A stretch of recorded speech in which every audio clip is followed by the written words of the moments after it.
Assalamualaikum warahmatullahi wabarakatuh. Waalaikumsalam warahmatullahi wabarakatuh.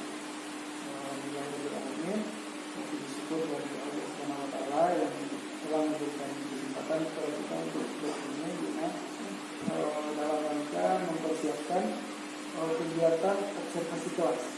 Yang insya Allah nanti akan kita adakan pada Selasa. Jadi Bu, sebelum kita laksanakan observasi kelas, jadi saya ingin tahu beberapa hal tentang rencana pembelajaran yang ingin dilaksanakan.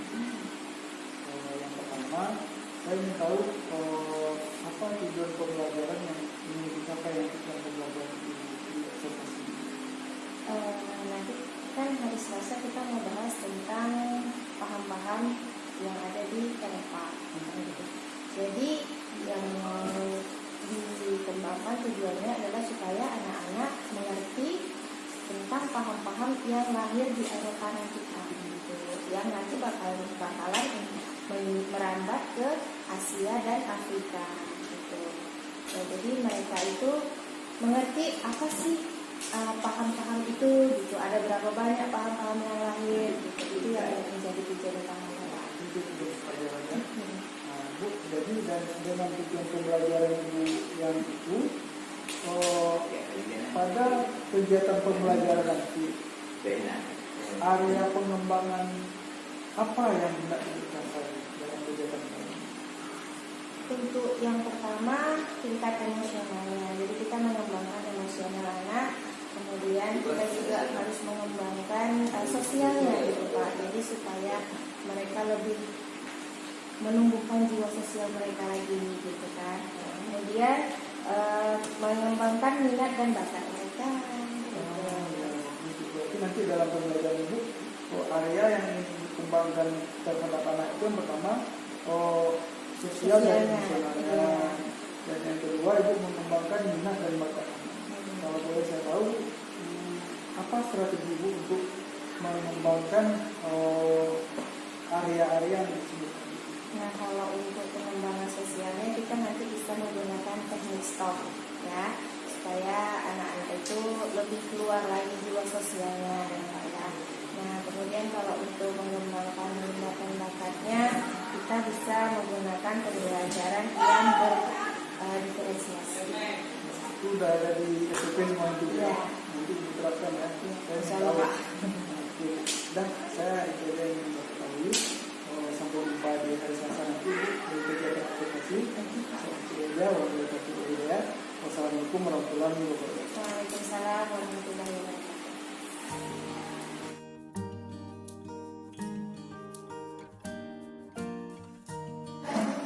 Assalamualaikum. Waalaikumsalam.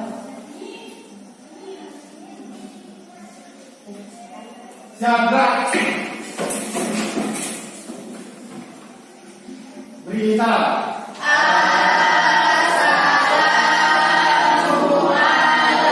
Assalamualaikum warahmatullahi wabarakatuh. Waalaikumsalam warahmatullahi wabarakatuh. Tegak-tegak. Berdoa mulai. Bismillahirrahmanirrahim. Rabbil shrah sadri wa yassir li amri wahlul 'uqdatam min lisani yafqahu qawli. Amin. Oke, apa kabar semuanya? Alhamdulillah, Ibu. Ya, ini sudah pagi menjelang siang ya. Jadi semoga hari ini anak-anak Ibu semuanya sehat walafiat ya. Hari ini kita mau belajar. Semoga pembelajaran hari ini berjalan dengan lancar. Nah, sebelum kita masuk dalam sesi pembelajaran, Ibu mau kita relax dulu sebentar ya. Coba anak-anak Ibu semuanya pejamkan matanya, tarik nafas dalam-dalam, rasakan udara itu masuk ke dalam paru-paru kalian, ya. Buang.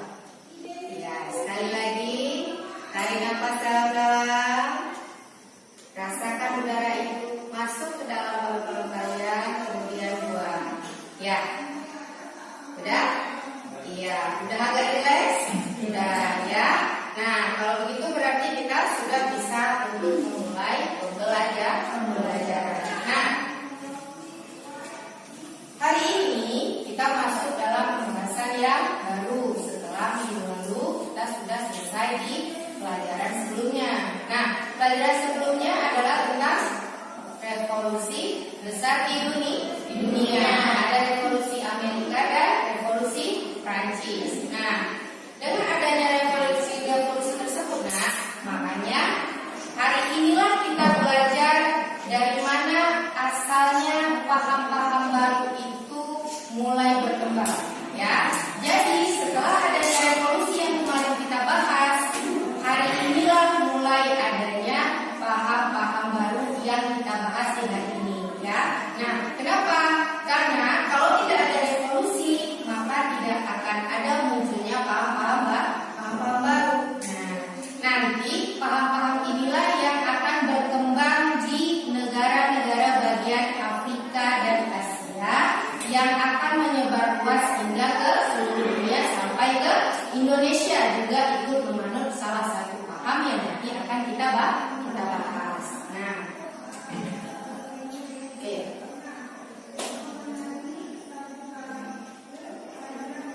Ya, nah hari ini kita mempelajari tentang adanya munculnya paham-paham baru.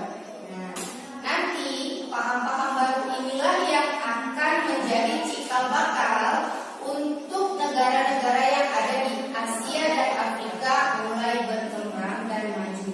Ya, nah dengan adanya paham-paham ini, mulailah nanti adanya politikus yang bermunculan. Kemudian adanya pemikiran-pemikiran baru dari para pendapat filsafat. Nah, disitulah nanti mulai juga adanya reformasi, kemudian adanya hak ingin memiliki kebebasan sosial. Ya, di situ juga nanti bisa terjadinya munculnya rasa ingin bersatu dan ingin maju.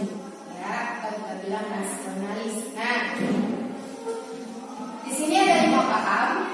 Sebenarnya paham itu banyak, tapi yang kita bahas hari ini ada 5.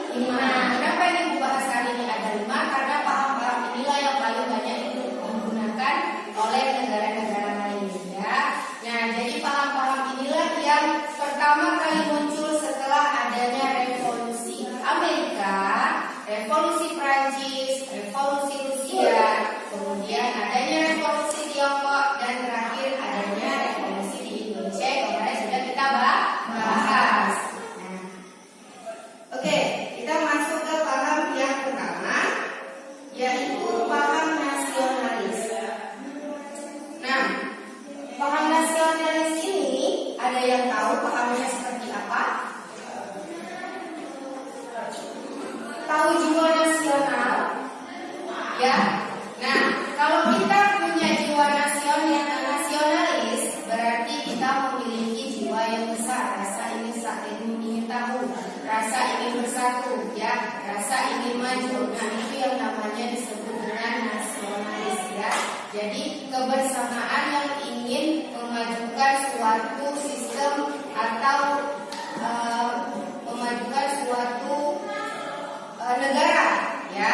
Jadi supaya negara itu hidupnya tidak seperti yang dulu-dulu lagi, atau hidupnya itu negara itu berkembang, ya, seperti itu. Oke. Nah, kita mulai bahas paham nasionalis yang pertama.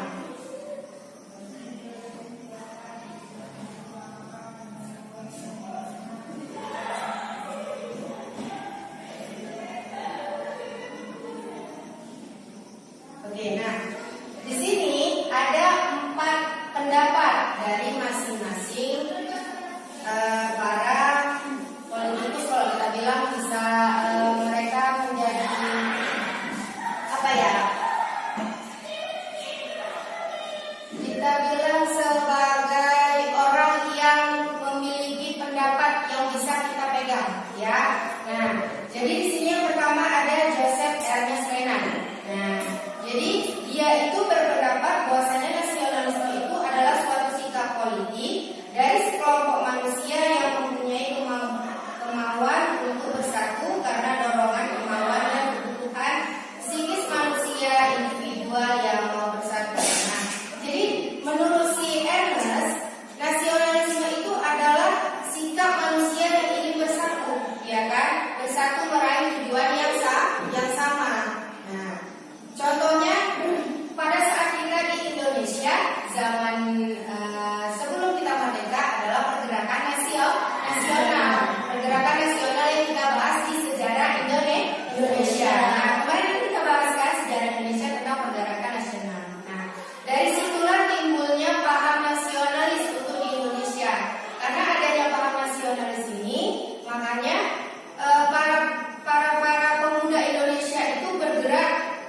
jadi mereka itu bisa bersatu untuk menghasilkan nasionalisme yang kuat.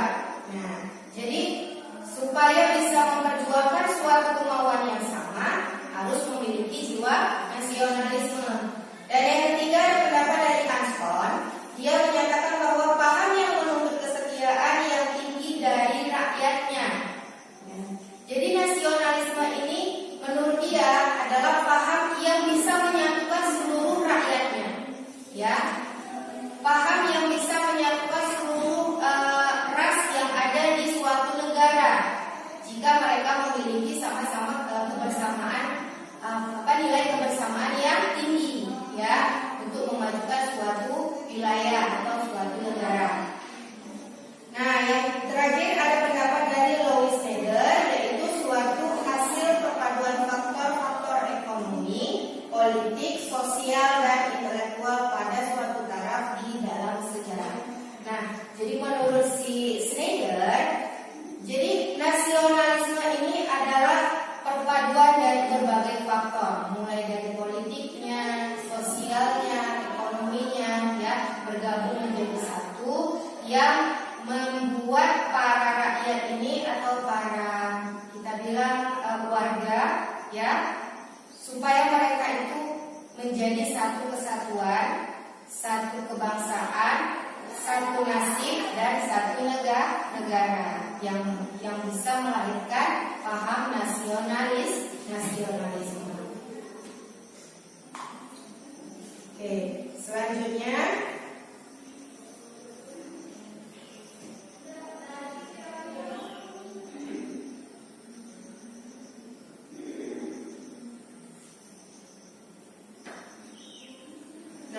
perkembangan nasionalisme. Nasionalisme ini berasal dari kata natio, ya, atau nasio, bisa juga, yang berarti bangsa. Nasionalisme itu adalah paham. Jadi nasionalisme ini bisa kita artikan sebagai paham yang memang menyatukan seluruh bangsa, ya. Kalau kita artikan seperti itu. Jadi paham ini menciptakan rasa untuk persatuan, kemudian menciptakan rasa untuk mempertahankan sebuah kedaulatan, kemudian juga paham yang menyatukan kesamaan identitas, ya, seperti budaya, kemudian ras, bahasa, wilayah, dan cita-cita mereka. Nah, nasionalisme ini berkembang di Eropa dan Amerika sekitar tahun 1776 sampai 1830. Berarti setelah adanya revolusi Amerika. Nah, kemudian nasionalisme modern muncul dari revolusi Prancis. Setelah adanya revolusi Amerika, muncullah revolusi Prancis, ya. Nah, kemudian J.J. Russell meletak dasar dari nasionalisme modern. Jadi setelah adanya revolusi Prancis, kemudian muncullah suatu pendapat dari J.J. Russell, ya, yang menyatakan bahwasanya paham nasionalisme ini terlahir sebagai reaksi atas para penguasaan daerah-daerah di Eropa pada masa Raja Napoleon Bonaparte. Nah, pada saat itu tumbuh semangat nasionalisme dari bangsa-bangsa di Eropa untuk membebaskan tanah airnya dari cengkraman dan perampasan Napoleon beserta dari Prancis. Nah, cuman agak lucu ya, nah, kalau aku bilang dia di Prancis itu tidak menerapkan sistem seperti ini, ya. Tapi si Napoleon ini pada daerah jajahannya dia memberikan hak kebebasan pada para penjajahannya, sedangkan di negara dia sendiri, ya, itu tidak diberikan kebebasan. Semuanya ada dalam keputusan dia. Jadi kalau ibu bilang dia memerdekakan seluruh daerah jajahannya, tetapi tidak memerdekakan negaranya sendiri, ya. Nah, kemudian faktor munculnya yang pertama ikatan rasa senasib dan seperjuangan. Contohnya juga negara kita sendiri, ya. Kalau nggak ada yang namanya senasib dan seperjuangan, tidak mungkin para pemuda-pemudi Indonesia mau melakukan perlawanan terhadap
liberalisme adalah paham yang menuntut tentang kebebasan hak, kewajiban, dan apa ya kalau ibu bilang cita-citanya mereka, ya. Nah, jadi semua yang menganut sistem liberalisme ini menuntut kebebasan, ya. Nah, kemudian paham liberalisme ini didukung oleh kaum borjuis. Kaum borjuis itu datangnya dari mana? Dari Prancis. Ya, kaum borjuis ini adalah kaum yang menentang Napoleon Bonaparte. Ya, dia yang tidak setuju dengan kekuasaan si Napoleon. Makanya mereka melakukan suatu gerakan dengan menggunakan paham liberalisme, ya.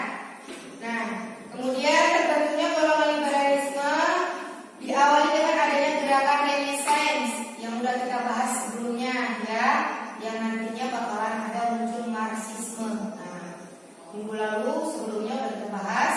Nah, dan humanisme yang berasal dari Revolusi Amerika dan Revolusi Prancis juga. Jadi sebenarnya paham-paham ini terlahirnya awal mulanya dari dua revolusi ini, ya.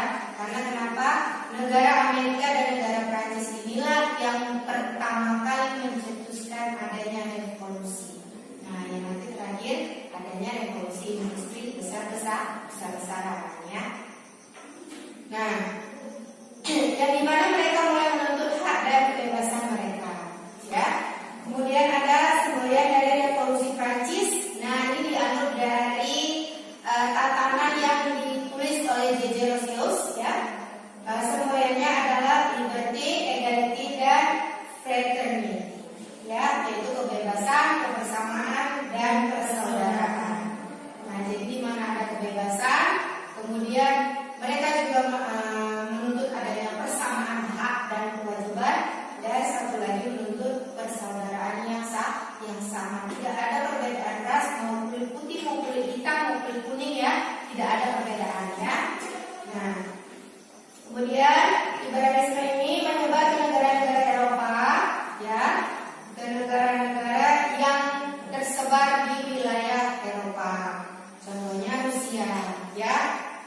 Nah, kemudian paham ini juga mendapatkan dukungan dari negara-negara tersebut. Nah, ada praktik liberalisme, sebetulnya sebuah negara merupakan kehendak dari individu-individu. Oleh karena itu menggunakan sistem demokrasi. Nah, jadi walaupun dia pahamnya liberalisme, mereka menuntut kebebasan, tetapi mereka juga menganut sistem demokrasi, ya, di mana hak pilih itu ada pada rakyat. Nah, contohnya kita juga menggunakan sistem demokrasi, ya. Kalau pemilu semuanya ada di tangan rakyat, pemimpinan itu semuanya ada di tangan rakyat. Jadi rakyat itu kekuasaannya lebih tinggi kalau dalam sistem demokrasi. Nah, kemudian mengenai sistem ekonomi bebas, jadi semuanya itu bebas, tidak ada yang namanya pajak ini segala macam, nggak ada, ya. Kalangan mana saja boleh melakukan perdagangan, ya. Kalangan mana saja boleh melakukan perdagangan. Cuma untuk di liberalisme ini ada kaum-kaum yang ibu bilang kurang beruntung. Contohnya gimana? Kalau adanya ekonomi bebas, berarti yang paling menguntungkan adalah orang-orang yang kaya, yang banyak memiliki modal. Nah, yang dirugikan yang mana? Orang-orang yang modalnya sedikit. Kenapa? Karena orang yang memiliki keuntungan atau kekayaan yang besar, mereka bisa menggunakan uang mereka untuk membuat apa aja, ya. Nah, kemudian untuk liberalisme, agama itu masing-masing individu, kita bebas memilih apapun, ya. Jadi terserah mereka mau memilih agama yang mereka sukai atau memilih agama yang mau mereka anut, ya. Jadi tidak ada yang namanya situ hak negara ini harus memiliki agama ini, masyarakat ini harus agama ini, tidak ada seperti itu. Namanya liberalisme berarti kebebasan, ya. Nah, kemudian kita bahas tentang sosialisme.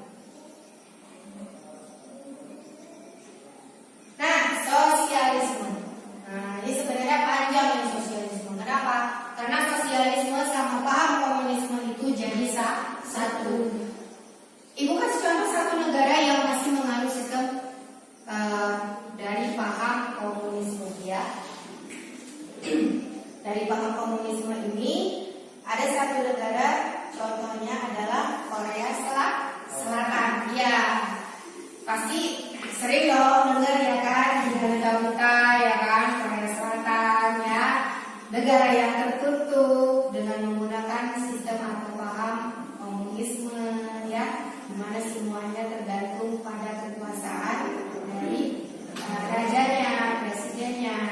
Kemudian masyarakat harus mengikuti apa yang diberlakukan ya. Nah, sosialisme, suatu paham yang menghendaki segala sesuatu harus diatur bersama.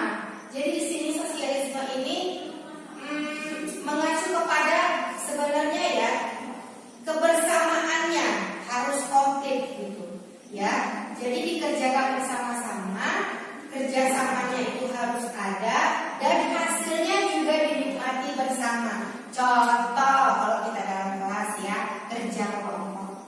Kerja kelompok itu harus dikerjakan bersama, tanggung jawabnya juga bersama, dan hasilnya dinikmati bersama-sama. Nah, jadi kalau misalnya ada satu kelompok satu kelompok isinya 5 orang yang ngerjain 2 orang, 3 orangnya lagi ngapain? Ya kan? Nah, dia cuma duduk-duduk santai, kemudian tinggal menikmati hasil. Nah, itu bukan sosialisme namanya ya. Nah, itu tidak ada rasa tanggung jawabnya. Nah, kemudian revolusi sosial ini reaksi terhadap kebincangan sosial ekonomi di kota besar akibat revolusi agraria dan revolusi industri ya. Jadi pada masanya ada revolusi agraria dan revolusi industri di Inggris, banyak negara-negara yang kacau. Nah, kenapa? Karena dengan adanya revolusi industri, berarti kan tenaga manusia tidak dipergunakan lagi, ya kan? Kalau udah namanya industri, berarti semuanya menggunakan mesin. Nah, betul. Jadi kalau sudah menggunakan mesin, tenaga manusia itu tidak ada manfaatnya, ya. Nah, jadi kalau sudah terlahir seperti itu, manusia ini ujung-ujungnya bakalan menjadi pengangguran. Dan yang kaya terus kaya, yang miskin jadi terus miskin. Jadi disinilah ada kesenjangan sosial, makanya terciptalah paham sosialisme. Nah, di sini ada para pendapat ya, yang pertama Robert Owen, ya merupakan bapak kelompok koperasi dunia. Jadi dialah yang mempelopori adanya koperasi. Bahannya koperasi adalah dari pemikiran dia. Ya, kalau nggak ada pemikiran dia, koperasi itu bakalan lahir juga, cuma mungkin lebih lama ya untuk kesadaran sosialismenya. Kemudian yang kedua ada Saint-Simon yang berhak mengembangkan industri dan ilmu pengetahuan adalah rakyat golongan 3, ya, yaitu guru dan rakyat biasa. Jadi kalau orang-orang yang mampu, ya kaum kapitalis, kalau dibilang nih, kapitalis adalah orang-orang yang memiliki modal yang besar. Mereka seharusnya tidak bisa membuka industri. Jadi biarkan saja industri itu dibuka oleh kaum golongan 3 seperti rakyat dan guru, ya, supaya mereka juga mendapatkan hasil yang bisa mencukupi untuk kebutuhan mereka, ya, kebutuhan sehari-hari, ya. Nah, kemudian yang ketiga ada Charles Fourier. Dia berpendapat agar terjadinya kebersamaan diperlukan saling komunikasi, bekerja dengan sistem koperasi, ya. Nah, jadi dengan adanya sistem koperasi, kerjasama, kebersamaan, maka akan menghasilkan suatu hasil yang memuaskan. Kemudian yang terakhir ada Karl Marx, ya, pendapat dia paling terkenal, ya. Nah, sampai dibuatkan film ini. Jadi boleh kalau kalian menonton filmnya, ya, The Young Karl Marx, ya, The Young Karl Marx, ya. Boleh cari di Google atau di YouTube, ada filmnya. Dialah yang mempelopori lahirnya sosialisasi, ya. Dia yang mempelopori sosialisme besar-besaran, ya. Karena tadi dia juga menulis buku yang diangkat menjadi film. Nah, boleh tuh rekomendasikan kalian untuk menonton, ya. Jadi di situ nanti ada menceritakan orang-orang yang mempunyai modal yang tinggi, kemudian nanti ada kesenjangan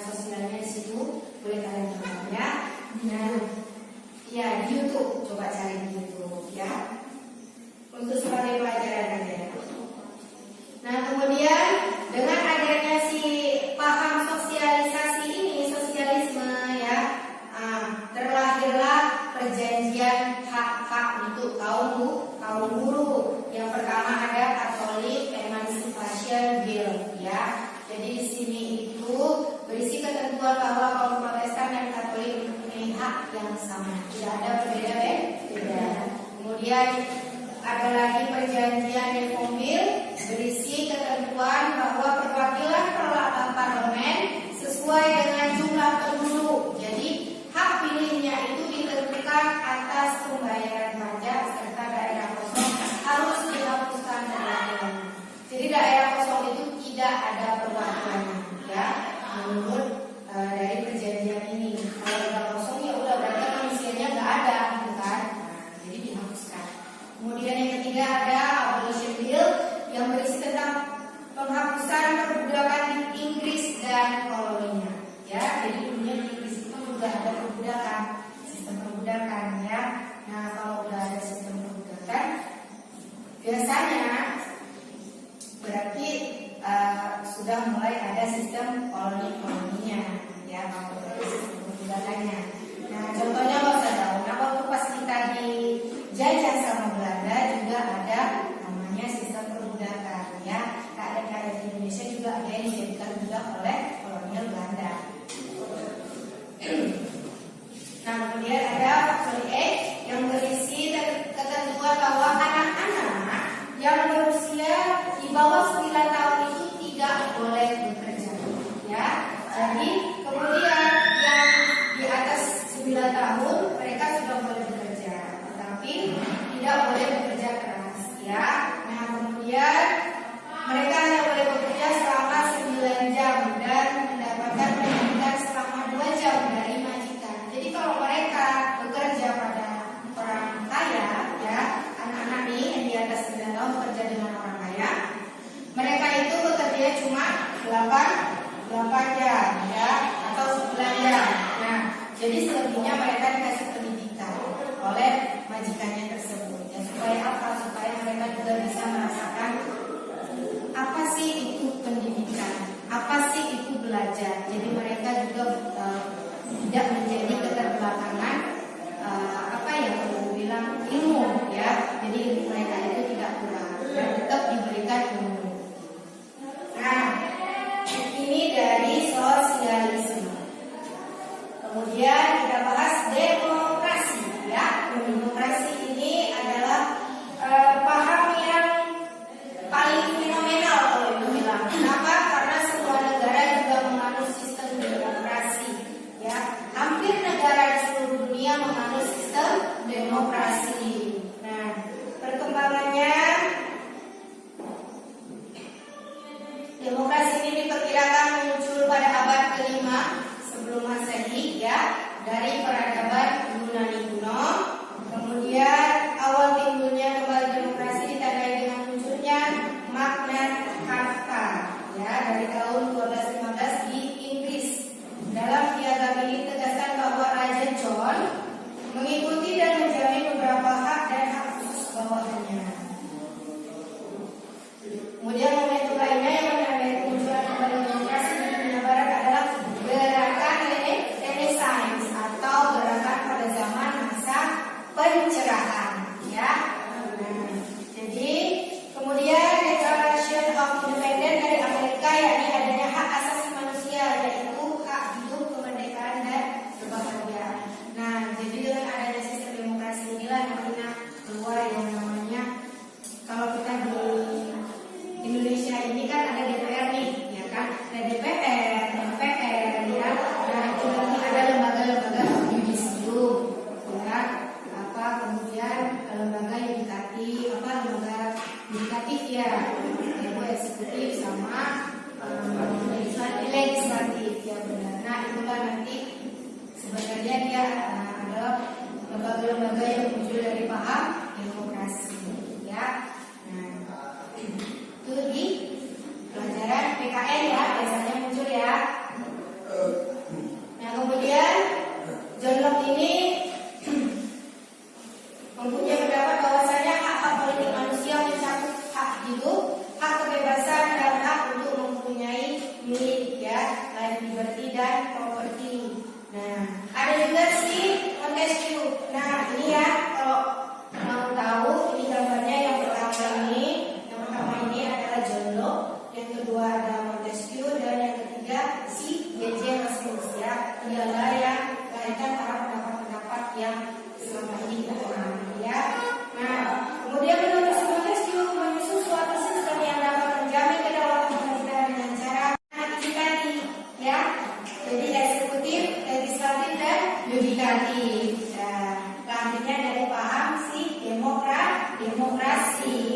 yang dibuat oleh si Montesquieu ya. Kemudian pemikiran Caesarius bahwa rakyat dapat mengadakan perlawanan menghadapi pemerintah manakala pemerintah tidak menghargai hak-hak tersebut ya. Nah, jadi rakyat itu memiliki hak dan kewajiban untuk memprotes, hak dan kewajiban untuk bebas memilih siapa yang bakalan jadi pemimpin mereka. Nah, oke, selanjutnya kita bahas pan-Islamisme. Nah, pan-Islamisme ini lahir di negara-negara Islam. Kenapa? Ya namanya aja udah pan-Islamisme ya. Berarti negara-negara Islam itu yang mempelopori lahirnya paham pan-Islamisme. Nah, tokohnya yang mempeloporinya adanya pan-Islamisme ini adalah Jamaluddin Al-Afghani ya. Jamaluddin Al-Afghani, salah itu tulisannya itu ya. Jadi dia ini memiliki ide untuk mendirikan pan-Islamisme yang mempersatukan umat Islam di seluruh dunia. Dengan persatuan itu maka akan mampu menghadapi dan mengusir penjajah. Ya, jadi dari kelima paham ini kita ambil kesimpulannya bahwasannya paham-paham ini muncul karena adanya revolusi-revolusi yang terjadi di negara di Eropa dan juga adanya sistem pemerintahan dari kolonial. Ya, nah, salah satu negara yang menganut pan-Islamisme ya sampai sekarang adalah negara Turki, kemudian ada negara Mesir, ada negara Uzbekistan dan Kirgistan ya. Itu sampai sekarang masih menganut sistem pan-Islamisme walaupun negara mereka sudah menggunakan sistem demokrasi ya. Tapi yang namanya paham negara mana aja boleh namanya.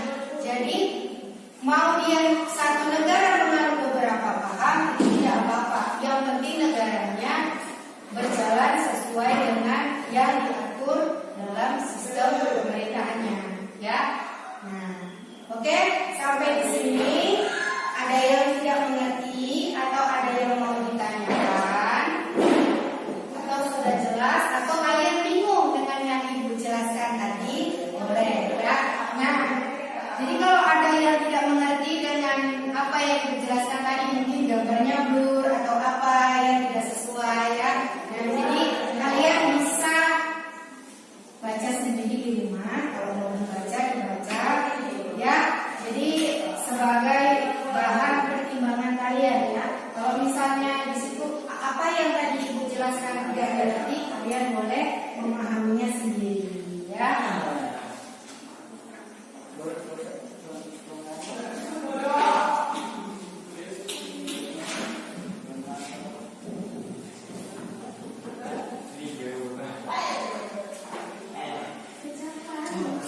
Oke, jika ada yang mau ditanyakan, boleh ditanyakan. Sudah. Saya, Dinda mau tanya apa? Nasionalisme itu kan ada yang namanya Napoleon Bonaparte. itu kan dia dijadikan maksudnya Dia raja Prancis, tapi dia menjadi negara lain. tapi dia membebaskan penjajah itu sendiri. Ya, di negaranya sendiri dia tidak meletakkan hak-hak kewajiban untuk rakyat-rakyatnya. Dia nggak dibebaskan. Iya, benar. Mungkin dilihat aja, kalau pandangan ibu ya. Jadi kenapa dia tidak membebaskan di negaranya? Takut bahwasannya di negaranya itu bakal terjadi pemberontakan. Nah, kalau negaranya sudah terjadi pemberontakan, dia tidak bisa mengontrolnya, ya. Tapi kalau di negara lain yang dia jajah, dia memberikan hak kebebasan. Kenapa?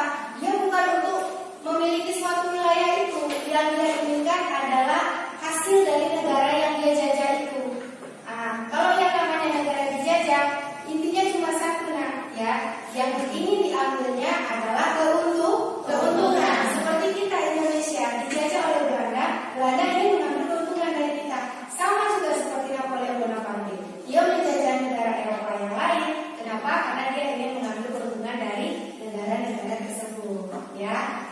Jadi dia tidak memberikan hak kebebasan kepada negaranya sendiri supaya negaranya tidak melakukan pemberontakan terhadap sistem pemerintahan yang dia pegang gitu, terhadap sistem pemerintahan yang dia lakukan di negaranya. Tapi dia memberikan hak kebebasan kepada negara lain untuk memiliki kebebasan mereka sendiri. Nah, tetapi dia tetap mendapatkan keuntungan dari negara yang dia jajah itu. Gitu. Ya, dan tidak. Iya. Oke, ada lagi pertanyaan? Bagus nih pertanyaannya nih. Ada lagi? Jelas ya? Yang Ibu jelaskan tadi? Ya. Ya. Oke. Sekarang Ibu mau bagi kelompok, ya. Ibu mau bagi kelompok. Nah, jadi Ibu bagi kelompok itu sesuai dengan IPK kalian masing-masing, ya. Nah, kenapa? Karena di sini pembahasannya ada yang banyak, ada yang sedikit. Jadi nanti kalau yang banyak, ya sesuai dengan IPK-nya, ya kan. Oke, sebelumnya Ibu mau bagi dulu kelompoknya.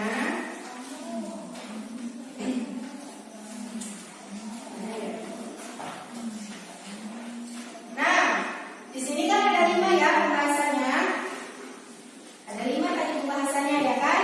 Ada nasionalisme, liberalisme, sosialisme, demokrasi, dan pan-islamisme. Ya, untuk sosialisme, ya. Kenapa Ibu bilang sosialisme? Ini pembahasannya paling banyak, ya. Nah, pembahasannya paling banyak. Jadi kelompok sosialisme itu ada Handrean, ada Sofi dan Siva, ya. Nah, itu kelompok sosialisme, ya. Nah, boleh diatur tempat duduknya, nak, yang rapi, tapi ya tempat duduknya boleh diatur yang rapi per kelompok masing-masing. Nah, kemudian ada nasionalis. Nasionalis di sini ada Dinda, ya, ada Nabila dan Ika Yuliana, ya. Nah, itu kelompok nasionalis. Kemudian yang ketiga ada demokrasi, ya. Demokrasi ini kelompoknya Sandi, ya, punya Sandi dan Supian. Nah, ini kelompok demokrasi, ya. Kemudian untuk liberalisme dan pan-islamisme, ya. Ini pembahasannya nggak banyak kali, ya. Jadi ada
itu kalian buat kesimpulan. Kesimpulannya itu boleh kalian buat dengan menggunakan video juga boleh. Kemudian buat tulisan tangan juga boleh. Kalian rekam juga boleh. Bisa kalian mau rekaman suara boleh. Nah, jadi dari yang udah kalian pahami itu kalian rekam suara kalian ya. Mau buat tulisan tangan juga boleh ya, seperti buku juga boleh. Nah, atau kalian mau buat PowerPoint-nya juga boleh. Nah, jadi terserah kalian mau buat seperti apa. Nanti kalau sudah siap dikumpulkan, kirim ke WA ya. Nah, jadi kan nanti masing-masing nih ya kan, masing-masing kelompok ini terserah mau seperti apa. Atau oh Bu, saya mau buat video aja Bu, video nanti saya gambar sini Bu, saya mau buat video boleh. Atau Bu, saya mau rekaman suara aja Bu, boleh juga. Atau saya mau rekaman Bu, ini saya lagi ngomong kayak ibu di depan, saya lagi ngomong ya kan, saya rekam saya kirim ke Ibu, boleh juga ya. Mau seperti apa juga boleh. Nah, mau buat dalam bentuk tulisan di PDF-an juga boleh. Mau buat dalam bentuk tulisan tangan juga boleh ya. Mau buat dalam bentuk PowerPoint juga boleh. Terserah kalian, bebas menentukannya mau apa ya. Nah, jadi ada dalam bentuk PowerPoint ya. Dalam bentuk PowerPoint itu seperti PPT kan? Presentasi. Yang ada slide 1, slide 2, slide 3. Ya, nah itu PowerPoint-nya ya. Nah, jadi udah diputuskan mau buat dalam bentuk apa? Sudah ya. Kalian ambil kesimpulan sama-sama. Itu nanti bahannya kalau dikerjakan di rumah. Nah, jadi kesimpulan dari 5 paham ini, coba Ibu mau dari salah satu kelompok ya. Kesimpulan dari 5 paham ini apa? Intinya dari paham tersebut apa? Maksud dari 5 paham itu apa? Satu aja, satu kelompok. Boleh kelompok mana aja. Nah, kita sama-sama. Iya, boleh. Nasionalisme itu merupakan upaya menentukan nasib sendiri dari suatu bangsa sebagai akibat meningkatkan kemampuan nasional dan Jadi ya. Lanjut. jadi nasionalisme sama apa? Dia bersama dalam nasional dan Iya, intinya nasionalisme itu adalah paham yang menjunjung tinggi sistem bersama. Oke, pakai. Tepuk tangan dulu untuk kawannya. Oke, selanjutnya apa sosialisme? Ya, boleh. Pan-Islamisme adalah tujuan mempersatukan umat Islam dengan Iya, betul. Jadi pan-islamisme ini adalah salah satu paham yang memang dikhususkan untuk agama yang beragama Islam, untuk menyatukan seluruh agama Islam di seluruh dunia. Oke, jadi apa sih? Oke, dari sosialisme. Ya, kalau nggak dari demokrasi. Kesimpulannya dari paham sosialisme adalah ingin membuat negara lebih maju dan berkembang dan ingin menekan angka kemiskinan di negara tersebut serta ingin membuat ekonomi dan industri lebih berkembang. Iya, benar. Nah, jadi sosialisme itu intinya adalah ingin menghapuskan kesenjangan sosial. Oke, beri mantap ya pemaparannya. Oke, dari sana sistem demokrasi. Dari paham demokrasi. Paham demokrasi merupakan faktor pendorong yang sangat besar pada tokoh demokrasi. Merupakan faktor pendorong yang sangat. Paham demokrasi merupakan faktor pendorong. Ya, faktor pendorong. Untuk tinggi pada rakyat. Iya, demokrasi menurut Bang Sofian ya, demokrasi adalah faktor pendorong untuk menjunjung tinggi pendapat dari para rakyat. Benar banget ya, kenapa? Karena demokrasi itu adalah salah satu paham yang memang menjunjung tinggi nilai-nilai pendapat dari rakyat ya. Jadi rakyat itu paling utama, paham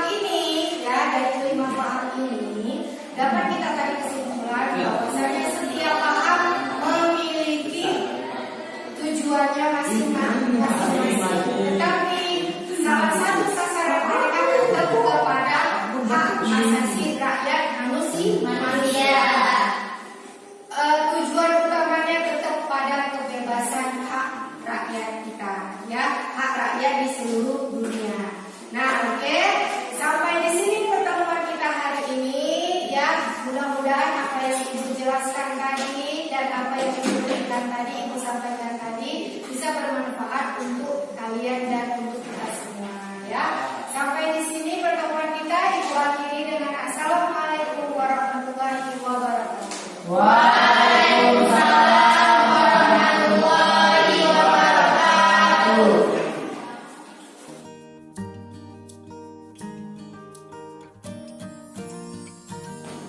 Assalamualaikum warahmatullahi wabarakatuh. Assalamualaikum warahmatullahi wabarakatuh. Alhamdulillahirrahmanirrahim. Wassalatu wassalamu ala asyrofil mursalin wa ala alihi wa sahbihi rasulillah. Yang terhormat dan ucapan terima kasih saya kepada pengajar praktik yang sudah berkenan hadir ke sekolah kami, Pak Burhanuddin SPG, dan yang saya banggakan rekan sejawat saya yang sudah melakukan tahap observasi kelas pada hari Selasa kemarin. Jadi pada pertemuan kali ini adalah tahapan ketiga dari 3 rangkaian kegiatan yang pada hari Sabtu minggu yang lalu kita sudah melakukan kegiatan observasi yang mana kami lakukan berdua dengan guru yang akan diobservasi. Lalu yang kedua adalah tahapan observasi yang kami lakukan pada hari Selasa kemarin, dan akhirnya sudah tidak pada tahapan yang ketiga, yaitu tahapan pasca observasi. Jadi Bu, dalam kegiatan yang ketiga ini saya ingin Ibu berbagi pengalaman dengan saya yang selaku kemarin berkesempatan menjadi supervisor, dan pada tahapan ini ada dihadiri oleh Pak Burhanuddin yang saya mintakan kesediaannya menjadi observer untuk tahapan kita. Nah, jadi Bu, barangkali untuk pengalaman yang Ibu bagikan, mungkin nanti ada saya arahkan dengan pertanyaan-pertanyaan. Jadi yang pertama, Bu, saya ingin tahu, kami ingin tahu kira-kira dari kegiatan mengajar yang Ibu lakukan hari Selasa kemarin, apa yang Ibu rasa sudah baik yang Ibu lakukan? Jadi bisa berbagi dengan kami supaya nanti kami bisa mengadopsi itu. Untuk yang pertama mungkin pembukaan ya Pak ya, karena pas saya pembukaan juga anak-anaknya sudah duduk dengan rapi, ya kan, mereka sepertinya sudah siap untuk menerima pembelajaran ya, dengan salam yang pertama, kemudian berdoa bersama. Kita lihat juga mereka sudah rapi duduknya dengan mempersiapkan, kita bilang mempersiapkan bahan-bahan untuk mereka belajar lah gitu kan. Nah, jadi sepertinya itu sih Pak untuk yang pertama kalinya untuk kita proses dalam pembelajaran itu yang sudah enak gitu kan kita bilang. Nah, kemudian untuk kesiapan anak-anak juga sebenarnya mereka sudah siap untuk menerima pembelajaran di hari Selasa kemarin. Jadi itu sudah baik ya. Jadi kalau seandainya disebutkan tadi itu belum semuanya, berarti saya sebutkan apa masih ada yang menurut Ibu yang kurang baik? Kayaknya ada sih Pak, soalnya saya merasa gitu memang belum sempurna gitu kan. Yang jelas saya di situ lebih monoton gitu. Nah, jadi waktu pas hari Selasa itu, pada saat saya menjelaskan pembelajaran itu, saya lebih banyak di depan kelas ya kan, tidak berjalan seperti biasanya kan, maksudnya tidak berjalan mendekati anak-anak gitu, karena saya menjelaskan yang ada di video gitu. Kita kan kemarin belajarnya pakai video ya. Nah, jadi saya menjelaskan yang ada di video, tidak berani berjalan jauh ya dari video yang saya jelaskan itu gitu kan. Makanya disitulah nampaknya lebih monoton. Jadi tidak berani berinteraksi kepada siswa terlalu jauh dari video itu. Berarti Ibu tertahan karena harus mengontrol video. Jadi Iya. Ibu harus dekat-dekat dengan laptop terus. Ya. Jadi Benar. maksudnya supaya Ibu bisa kapan mau biasa Iya. bisa itu kemarin. Iya benar. Berarti lakukan, tetapi ibu anggap itu sebagai kekurangan. Iya. Nah, kalau kekurangan sebaiknya kan kalau bisa kita hindari atau kita kedepannya kalau bisa. Ada nggak kira-kira solusi dari ibu sehingga yang ibu anggap kekurangan tadi, yang ibu anggap kekurangan tadi itu nggak terulang lagi nanti ke depan? Ada sih pemikiran saya satu solusi gitu Pak kan. Jadi pada saat saya menjelaskan video tersebut, saya membuat catatan kecil yang bisa saya bawa kemana-mana gitu. Jadi di samping saya menjelaskan, saya juga bisa berjalan menghampiri anak-anak. Kemudian saya juga bisa berinteraksi dengan anak-anak lebih leluasa gitu kan. Tidak hanya berdiri di depan saja, tidak monoton gitu. Jadi pada saat saya menjelaskan, saya bisa mengisi seluruh ruangan gitu Pak. Jadi tidak hanya berdiri di samping video yang saya jelaskan gitu. Atau dengan cara lain, biarkan saja video itu berputar sendiri, ya kan? Jadi anak-anak itu bisa melihat video itu dengan wawasan mereka sendiri gitu Pak. Jadi kita nanti tinggal bertanya saja kepada siswa apa sih yang mereka tangkap dari video yang saya putar atau dari video penjelasan yang saya putar tadi gitu. Jadi kita hanya istilahnya memberi mereka waktu untuk berpikir gitu Pak. Jadi kan mereka bisa memberikan jawaban kepada kita gitu. Atau sebelum masuk dalam pembelajaran tersebut, sebelum pembelajarannya dimulai gitu kan, atau sehari sebelumnya kita bisa bilang ke anak-anak besok kita bahasnya ini ya. Jadi mereka bisa cari bahan dulu di rumah, mau dari internet atau dari buku yang mereka punya gitu. Jadi pada saat jam pelajaran yang saya mulai gitu, mereka sudah tahu apa yang mau mereka lakukan gitu. Jadi pembahasannya itu lebih banyak gitu Pak. Bagus sekali itu. Kira-kira bukan itu solusinya bagus tuh. Jadi solusi yang diberikan tadi, kapan bisa kita terapkan lagi? Insya Allah di pertemuan ke depan Pak, di pertemuan selanjutnya gitu kan. Jadi lebih cepat diterapkan lebih baik gitu. Boleh saya tengok lagi? Boleh Pak, boleh. Nah, jadi bukan pertemuan kita kemarin itu kan kita rekam. Nah, rekamannya kan sudah kita pelajari. Nah, dipelajari juga oleh pengajar praktik saya. Dipelajari juga oleh Pak Burhan. Nah, jadi apa yang kita lakukan hari ini itu Bu, itu beranjak dari rekaman yang sudah kami pelajari. Nah, jadi mungkin Bu, dari apa yang sudah Ibu lakukan, praktek yang sudah Ibu lakukan kemarin, ada Ibu merasakan mungkin ada yang kurang di luar kemampuan Ibu untuk melengkapinya. Ada nggak yang dibutuhkan bantuan dari orang lain atau dari sekolah untuk pembelajaran ke depan supaya lebih baik lagi? Kalau untuk dari sekolah saya harapkan bukunya lebih diperbanyak gitu ya Pak. Karena selama ini yang saya berikan kepada anak-anak itu buku yang saya pegang gitu kan. Saya ada pegang beberapa buku untuk satu kelas. Jadi cuma itu yang saya berikan ke anak-anak. Selebihnya mereka carinya di internet. Atau mereka pinjam ke kawan-kawannya yang lain gitu, atau pinjam ke kakak kelasnya. Jadi kalau misalnya ada buku dari sekolah, mereka bisa menambah wawasan lebih enak gitu Pak, ya kan? Udah dari internet, dari kakak kelasnya, pinjam buku dari kakak kelasnya, mereka juga bisa mendapatkan wawasan dari buku dari sekolah gitu Pak, ya kan? Yang ada di perpustakaan. Jadi mohon lebih banyak buku dari Pak gitu yang ada di perpustakaan, jadi mereka bisa memilih gitu kan apa sih yang kena di pikiran mereka gitu. Lebih enaknya gitu sih Pak. Ya, alhamdulillah berarti saya sudah mendapatkan poin-poinnya. Dan semoga dari apa yang saya dengar bisa menjadi masukan untuk sekolah dan nanti bisa saya sampaikan video ini ke kepala sekolah kita.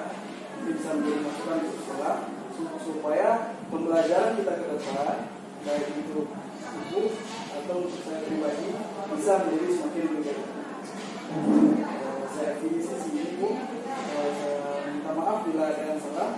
Bukan, saya izin